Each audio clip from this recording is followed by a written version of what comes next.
Olá, eu sou o professor Ricardo Normando e nós vamos conversar um pouco sobre a disciplina de estatística aplicada, tá? Nós temos aqui, dentro do material de vocês, muito assunto para ser abordado. No entanto, nós vamos falar neste vídeo um pouco mais sobre o enfoque teórico-metodológico da disciplina, tá? E a questão mais prática, no que diz respeito ao procedimento de cálculo, eu vou dar um link para vocês no decorrer da aula, onde vocês vão poder acessar muitos cálculos feitos, né? Eu desenvolvi alguns cálculos, tem alguns vídeos aí na internet que você pode assistir e eu vou deixar o endereço com vocês, tá? O que nos interessa aqui, inicialmente, são alguns aspectos factuais, tá? Eu utilizo estatística no cotidiano, no meu trabalho, não só enquanto professor, né? Eu utilizo nas mais variadas vertentes da empresa e na educação também. A minha própria dissertação de mestrado teve um peso estatístico muito grande, da estatística muito grande, porque eu trabalhei com desenvolvimento de inteligência e eu fiz uma abordagem quantitativa. Então, eu precisei de estatística num nível razoavelmente alto, né? E por esse motivo, né, a coordenação do NEAD pediu, né, para que eu conversasse, para que eu dialogasse com vocês um pouco sobre essa ferramenta que é tão importante nos dias de hoje.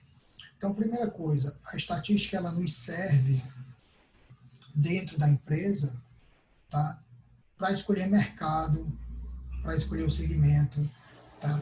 Então, assim, eu escrevo para alguns portais de administração e uma das coisas que a gente conversou lá nos artigos foi sobre os tipos de mercado.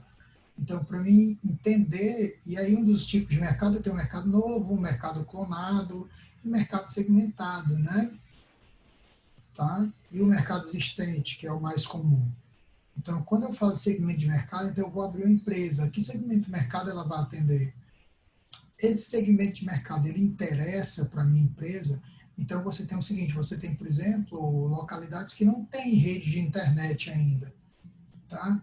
Por quê? Porque aquela localidade, a relação custo-benefício para o empresário não funciona. Isso não foi descoberto aleatoriamente. Ele fez uma pesquisa estatística para descobrir, né? Qual é o seu maior concorrente? Aí vem as análises SWOT que você deve ter visto em outras disciplinas, tá? A sua empresa tem capacidade de atender o mercado, então eu tenho que fazer um estudo sobre esse mercado para saber se a empresa tem condições de atingi-lo, né? Tá? Quanto é necessário investir, enfim. A grande questão é que se você, a estatística ela é um instrumento coadjuvante na tomada de decisão, como você está vendo aí, tá? E nesse sentido, não tem condição de uma decisão estratégica ou mesmo operacional, tá? Você tomar sem o amparo da estatística. Uma decisão sem estatística é uma mera opinião, é uma mera suposição, tá? Então, minha empresa vai crescer, que tipo de cliente ela vai atender, e tem condições de atender o mercado, quanto eu vou cobrar pelo meu produto ou pelo meu serviço, tudo isso é estatístico. Como é que determinado índice de inflação, por exemplo, vai impactar na minha decisão? Ok? Então, tudo isso é analisado pelo viés estatístico. Então, se você tem uma decisão para ser tomada, e aí uma decisão ela está associada, claro, a um problema. Se você tem um problema para resolver, uma decisão para tomar, né? Nós temos duas categorias, problemas simples e complexos. Tá? Os problemas simples você resolve por mera suposição, experiência de vida, mas os problemas complexos não, você precisa de um método, e a estatística é um desses métodos. Quando você toma uma decisão complexa sem um método de tomada de decisão, você está fadado a cometer um equívoco muito grande que pode custar muito caro para a sua empresa. Tá? Então, nunca tome uma decisão complexa sem se preocupar com o estudo estatístico. E para começar, nós vamos discutir o termo estatística e estatísticas. Eles têm, apesar de uma aparente diferença só no número, né? Um é singular, o outro é plural, mas temos uma diferença semântica aí muito forte. Tá?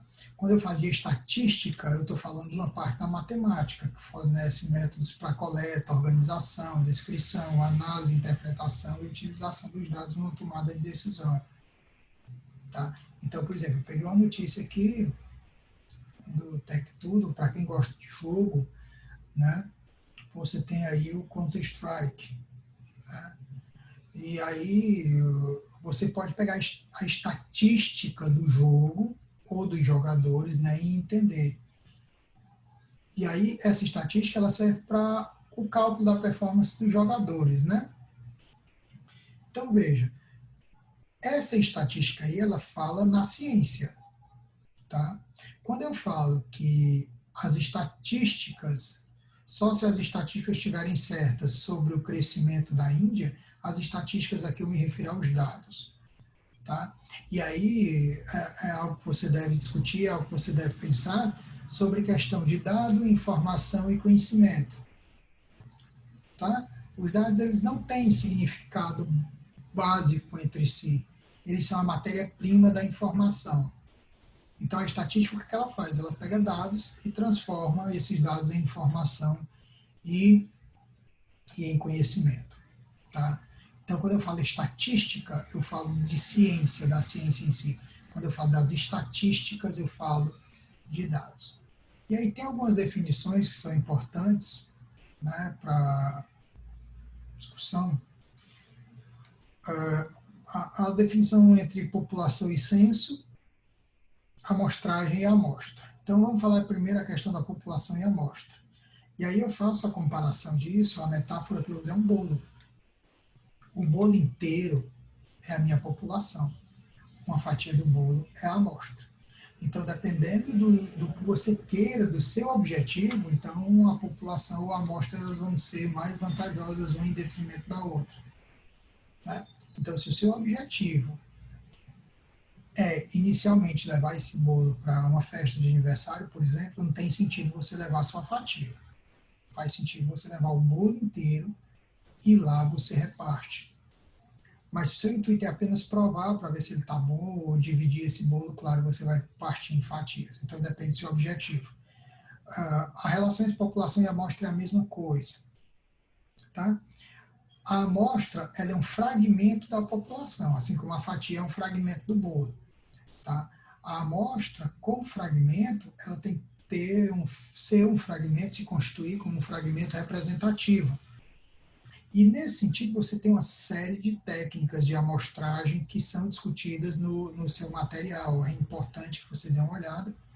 E uma das mais importantes, né, é a amostra por estratificação, que é importante que você dê uma olhada nisso. É uma das formas que garante, ou pelo menos dá uma possibilidade maior do seu conjunto ser bem representado, a sua amostra ser bem representada. Tá? Então, a população é um conjunto de elementos, sejam pessoas ou coisas que guardem entre si uma característica comum. Então, por exemplo, nós podemos falar em todos os estudantes de estatísticas da Faculdade Ateneu. Isso é uma população. Eu estou falando de todos os estudantes que cursam a disciplina de estatística e pertencem à Faculdade de Ateneu. Tá? Mas quando eu digo, por exemplo, alunos, né? Eu vou fazer uma pesquisa e de repente eu vou pegar só os alunos do curso, sei lá, de gestão financeira, de marketing, onde quer que seja. Então eu já estou tirando uma amostra. E aí uma amostra por estratificação, eu tiraria representantes proporcionais de todas as turmas, né? Então, por exemplo, se eu tenho uma turma de 10 e uma turma de 20, eu vou pegar e eu quero uma amostra de 10%, eu vou pegar 1 e 2, respectivamente. Tá? É interessante que você veja esses resultados. A amostra acontece quando não é necessário ou não é possível fazer um estudo completo. Então, quais são os exemplos que a gente tem desses dois sistemas? O censo da população brasileira, que é conduzido pelo IBGE, então observa a palavra, o censo, ele estuda toda a população. Então, todo mundo é obrigado a responder o censo. Salvo se no dia da aplicação você não estiver em casa, são feitas algumas visitas e você não tiver sido encontrado em nenhuma. mas se você for encontrado na sua residência, você precisa responder o censo, tá? Isso é necessário. Existe a PNAD, Pesquisa Nacional por Amostra de Domicílio. Então, ele recolhe uma amostragem e faz um determinado estudo. Então, você tem esses dois estudos que são conduzidos, né? O censo e a amostragem, respectivamente, quando eu utilizo a população ou uma amostra dessa população. Tá? Tem algo aqui que precisa ser abordado também, que vai ter um impacto direto nas contas, nos estudos que você vai fazer mais à frente, que é a questão das variáveis. O que são variáveis? São características. Peso, idade, cor do cabelo, ano do nascimento, enfim. Você tem aí um sem número de variáveis que você pode estudar, né, em uma pesquisa. Então, nós temos dois grandes grupos, as qualitativas, de qualidade, de adjetivo, né? E as quantitativas, de quantidade, de número. Então, as qualitativas, elas se dividem em nominal e ordinal. A nominal, ela não guarda a ordem implícita, enquanto a ordinal, sim.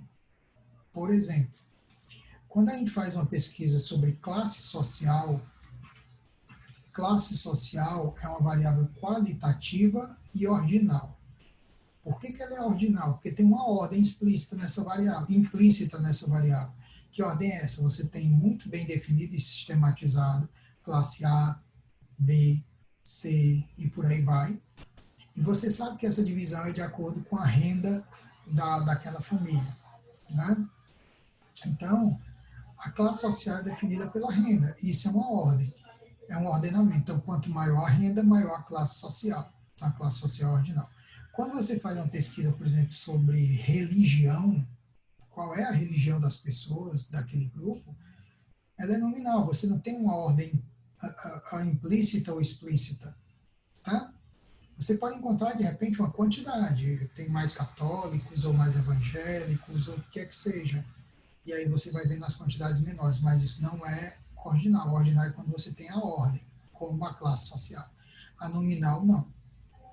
Quando você fala de religião, qual a religião das pessoas, você vai encontrar católicos, protestantes, budistas, ateus, satanistas, né? E isso não tem uma ordem implícita, então ela é meramente nominal. Você tem um nome, e esse nome não está atrelado a uma ordem, tá? Discreta e contínua em relação às quantitativas, você está ligado às variáveis discreta e contínua. Esses termos vêm lá da matemática. A matemática foi que introduziu esse termo discreto e contínuo. Então, o que é discreto? São números inteiros. E o que é contínuo? Números fracionados. Então, quando você faz uma pesquisa sobre, por exemplo, quantos filhos as pessoas têm, eu vou colocar essa aqui, essa bem crítica, e não tem abertura, né, para questionamento, a quantidade é sempre discreta. A pessoa não tem, que seria zero, né, ou tem um, ou tem dois, ou tem três filhos. Tá? Então não aceita, não existe 2 filhos e 2,3 filhos, 2 filhos e meio, 2,8 filhos. Ou é 2, ou são 2, ou são 3 filhos. No caso da contínua, não, você aceita um valor variável. Então, por exemplo, a altura das pessoas de uma comunidade é uma variável contínua. Então, você tem, por exemplo, pessoas que têm 1,81 m, né, 181,5 centímetros. Então, você aceita a renda média daquelas famílias, aí renda em valor, né, em classe social, tá? Que eu falo isso sempre, gosto de fazer esse friso. Você diz, mas a renda não é ordinal é a classe social. A renda, R$800, R$1.000, R$1.352,10, isso é uma variável contínua. Ok? Isso aqui é importante porque está relacionado diretamente a trabalhos que você vem a fazer dentro da faculdade ou em outros locais. Quando você conduz uma pesquisa, seja ela acadêmica ou seja ela comercial, e você vai utilizar a estatística, você tem um método a seguir. Tá? E esse método precisa ser seguido porque seja acadêmico ou seja comercial, você vai ter prejuízo se essa pesquisa for conduzida da forma inadequada. E trabalho acadêmico ou trabalho comercial, que você precisa tomar uma decisão e não tem uma estatística, como a gente já falou, é uma mera opinião. Então, veja, você tem aqui as fases do método estatístico, então pressupõe-se que você tem um problema, que é a definição do problema. A empresa não está vendendo, né? Qual a quantidade de pessoas que foi, sei lá, pronto, uma pesquisa estatística que você deve estar vendo todo dia nesse período, né? Nós estamos gravando esse período em plena pandemia de Covid-19, quantas pessoas estão sendo infectadas e quantas estão vindo a óbito. Então, isso é uma pesquisa, isso é um problema. Então, como é que a gente vai fazer essa pesquisa? Tá? Como é que a gente vai coletar esses dados? Quem vai fazer o que na pesquisa? Quem vai pesquisar? Quem vai sistematizar os dados? O que a gente vai utilizar como instrumento de coleta de dados? Enfim, a gente vai colocar no papel sobre o que vai acontecer durante a aplicação da pesquisa, né? Essa é uma das etapas que merece mais atenção, porque se ela for bem feita, todo o restante vai acontecer de forma adequada. Mas se do contrário, o planejamento for mal feito, você pode ter você pode desde ter que fazer adaptações no decorrer do processo, que isso normalmente acontece, mas quando o planejamento é mal feito, são alterações críticas de serem feitas, tá? E aí é trocar o pneu do carro em movimento, até uma falha total no resultado final da pesquisa. E isso aí é um prejuízo ou de tempo ou de dinheiro. E, principalmente quando a gente fala de dinheiro, mexer no bolso de alguém é sempre muito perigoso.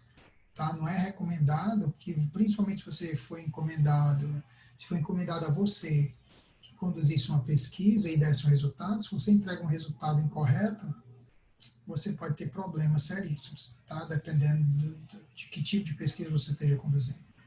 Uma vez feito o planejamento, vamos coletar os dados, organizar esses dados e apresentar. O que é apresentar? É um gráfico, é uma tabela, tá? E depois interpretar os dados e fazer as devidas implementações. O que eu estou querendo dizer com isso? Você fez uma pesquisa, por exemplo, por que uma empresa não está vendendo? E aí você consultou clientes, você consultou os vendedores, você consultou o marketing e conseguiu coletar uma série de dados, tá? Então, de repente, nós descobrimos que a empresa não está vendendo, né, por causa do preço. Tá, o preço está muito além do mercado, as pessoas não estão pagando aquele preço. Então, o que eu vou fazer? Eu vou baixar o preço. O que eu vou fazer? Baixar o preço. Que impacto essa baixa de preço vai ter na liquidez da empresa? Então, enfim, isso é que eu estou chamando de implementação. Vamos baixar o preço? Bacana. Em quantos por cento? Vai ser necessário demitir alguém? O que vai acontecer quando eu baixar esses preços? Ou não tem como baixar? Tá? E essa é uma parte criticamente importante da disciplina, que são as medidas. Como eu disse, o objetivo dessa aula é só lhe direcionar um pouco, porque vários desses cálculos você tem feito no seu material. Aí você vai dizer, olha, mas lá é tudo muito estático, eu não estou conseguindo acompanhar. Então eu fiz vídeos, aí isso está no meu canal, tá? Você pode ir lá e acessar e ver os cálculos sendo feitos, tá bom? Então, eles são feitos passo a passo para que você possa ver como é que se constrói uma distribuição de frequências. O que é uma distribuição de frequências, né? É uma tabela com intervalos ou sem intervalos, que mostram como determinada população ou determinada amostragem está dividida. Ok? Nós fazemos os cálculos das medidas de tendência central, e dessas medidas, a mais comum é a média aritmética. E aí uma notícia para você ver, por exemplo, a aplicação. A renda familiar per capita do Brasil foi de 1.373 em 2018, segundo o IBGE. E aí você pode ver como a média é problemática. 1.373 é a renda média. Mas quantas pessoas você conhece que ganham isso? Normalmente, A grande maioria ganha menos do que isso, ganha um salário mínimo, algo em torno de R$ 1.045, que quando você tira os devidos descontos, fica menos de R$ 1.000, né? No período atual que nós estamos falando, é o ano de 2020, tá? Então, acaba, dependendo da quantidade de descontos, ficando menos de 1.000. Então, eu tenho que a renda média do brasileiro é de 1.373. Por que isso acontece? Né? Já que a grande maioria ganha abaixo disso. Então, nós temos um grupo pequeno que ganha muito dinheiro, que leva essa média para cima. Esse é um dos problemas da média. Ela é influenciada fortemente pelos extremos. Então, se você tem muito valor pequeno e tem um valor muito alto, esse muito alto vai puxar os valores pequenos lá para cima. E no caso da renda per capita, acaba dando uma ideia errada acerca de como a população está vivendo, ok? Então, a média, ela tem esse problema. Como é que a gente minimiza esse problema? Com as medidas de dispersão. Olha, a média é essa, mas tem um grupo que se afasta de tantos por cento para mais ou para menos. Então, a dispersão vai dizer isso, como é que as medidas se afastam em relação à média. Tá? Outra medida de tendência central, porque a gente fala de tendência central, é o centro, mostra o centro. E esse centro, como o próprio nome diz, né, pode ser influenciada pelos extremos. Ok? A dispersão resolve isso. A simetria e curtose é fazer análise gráfica sem necessariamente desenhar o gráfico. Tá? A assimetria diz se os dados eles estão distribuídos igualmente à esquerda e à direita da média. E a curtose, se esse gráfico ele tem muita concentração em torno da média ou pouca concentração. Todos esses cálculos aqui, eles estão disponíveis no canal, você pode acompanhar todos com calma, tá? E qualquer dúvida você tem os meus contatos aí no início e no final do vídeo. A estatística, e aí tem algo que eu gosto de frisar nessas aulas, né, que a estatística ela vem ganhando uma importância muito grande, principalmente depois do desenvolvimento dos computadores, né, e fundamentalmente depois do desenvolvimento da internet na última década do século XX. Tá? O analista de internet das coisas, o engenheiro de cibersegurança, esse aqui então nem se fala, especialista em Big Data. O que é Big Data? Né? Primeiro, o que é a internet das coisas? Vamos pelo começo. Existem hoje carros, né, que têm internet atrelada a ele, e eles se comunicam com outros. Né? A cibersegurança trata da segurança da informação no mundo virtual.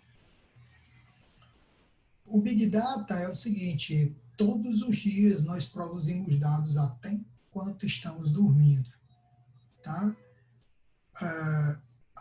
Talvez isso é o que explicam os especialistas nesse assunto. O Facebook, ele saiba muito mais sobre você do que até você mesmo. Né? Seus gostos e por aí vai. O que você produz de dados na rede é transformado, é trabalhado para que as empresas possam te oferecer a melhor experiência possível de consumo. Em geral é isso, não é só para isso, né? Essa é uma das aplicações. O técnico especialista em desenvolvimento de produtos poliméricos, novos polímeros, novas substâncias, tecidos avançados, tecidos que reagem ao calor, ao frio de forma, digamos, inteligente. Esses são dois segmentos com os quais eu particularmente trabalho, consultor financeiro de criptomoeda. Então, nós temos que ter uma boa noção de estatística para trabalhar com criptomoeda e análise gráfica de moedas. E consultor de telefônicas MVNO. O que é uma telefônica MVNO? É uma operadora móvel virtual. É um tipo de telefônica que na Europa ela já tem muitos anos, já é um sucesso na Europa e chegou no Brasil, né, para que pequenos e microempreendedores pudessem ter uma oportunidade de empreender no segmento de telefônica, de telefonia celular, sem muito dinheiro. Então, as pessoas estão começando a abrir os olhos para esse mercado. E aqui, para a pessoa que está à frente do negócio, né, que é um dos negócios que eu gosto de investir e venho trabalhando muito nele, né, nós fazemos muita análise estatística, principalmente de onde é que vai ser vendido, qual é o público, enfim, para quem tem pouco dinheiro para investir, que é um bom negócio interessante. Por exemplo, Big Data, se você quiser trabalhar com Big Data, ou você vai trabalhar os dados, você vai ser o funcionário de uma empresa que trabalha, ou você vai montar a empresa. E montar uma empresa para trabalhar com Big Data requer um apoio tecnológico muito forte, portanto, muito dinheiro, né? Essas duas últimas não, você pode trabalhar com as duas com investimentos muito baixos. Então, para quem quer empreender com tecnologia, é um negócio interessantíssimo, tá? Então, assim, estatística, basicamente, ela está em tudo hoje, né? E ela é utilizada para dar credibilidade ao que você está dizendo. Então, por exemplo, eu gosto muito do seriado dos Simpsons e o Homer Simpson tem uma frase sobre isso, né? As pessoas inventam estatística para provar qualquer coisa. 40% das pessoas sabem disso, né? Essa frase ele usa num determinado episódio, né? Só que ele deixa claro o seguinte: muita gente utiliza estatística para dar credibilidade, não necessariamente aquela estatística é correta. Então, para isso, você que está fazendo esse tipo de estatística, você perde um pouco do direito, né, de fazer análise de qualquer jeito, de receber uma informação de qualquer jeito. Então, quando alguém lhe dá uma informação, por exemplo, a pesquisa X foi conduzida ligando o Instituto X, ligou para 2.000 pessoas e chegou nessas conclusões. 2.000 pessoas dentro do território brasileiro é quase nada, então essa pesquisa praticamente não tem validade, né? Então você acaba tendo como tirar algumas conclusões que estão por trás das entrelinhas, intenções. Então, quando uma pesquisa é feita, ela tem uma intenção, tá? Se aquela intenção é boa ou é ruim, isso você precisa analisar através das entrelinhas. Então, quando você estuda estatística, você perde um pouco do direito de receber informação de qualquer jeito e de engolir aquela informação de qualquer jeito. Então, hoje em dia, tudo para tudo dão estatísticas. E muitas das estatísticas, elas são dadas para provar para você que alguma coisa está certa quando ela não está. Ok? Só que existe uma série de estatísticas que são feitas, correlações, por exemplo, que são feitas que não têm o menor sentido. Então, por exemplo, qual é a relação que comer manteiga ou margarina tem com o divórcio? Mas alguém concluiu que comer mais margarina resulta mais em divórcio, é o que a gente chama de correlações espúrias. Então, são resultados corretos, mas que estatisticamente, que na prática não tem significado, tá? Então, o curso de estatística ele tem uma dessas funções, para que você, dentro da empresa, ou até na sua vida pessoal, possa compreender como a informação ela é trabalhada, tá? E qual é o sentido dela, ok? Então, qualquer coisa, eu estou à disposição de vocês, tá? Estamos aí até o final da disciplina. Veja o canal, acompanhe o canal e veja como é que você pode ver os cálculos. Qualquer coisa, eu estou à sua disposição. Um forte abraço e até o próximo encontro.